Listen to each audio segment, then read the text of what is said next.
Yan, kakabsat, mga bunsoy, andito tayo ngayon sa may Kalangaman Island, Palumpon, Leyte. Yan. Dito ang ganda ng lugar.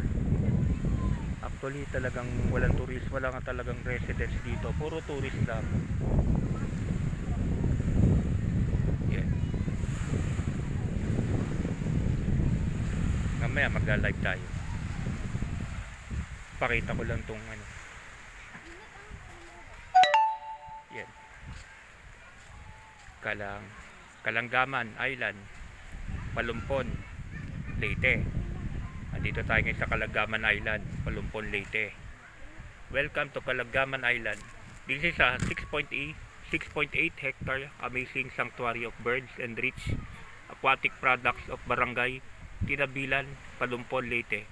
It is located in Nautical 11 NL7 3.90 and station 15 kilometers from the mainland.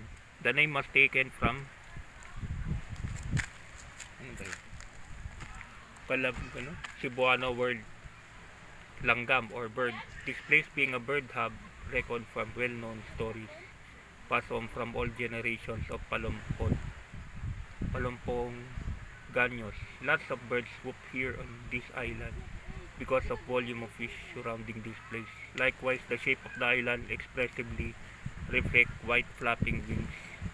Julix pine expanded on its side when viewed above. And these actually are the famous and attractive powdery white sandbars at each tip of the Kalangaman. Ayan.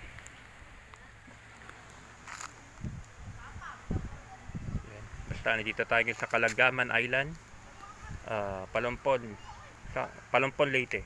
Bye bye.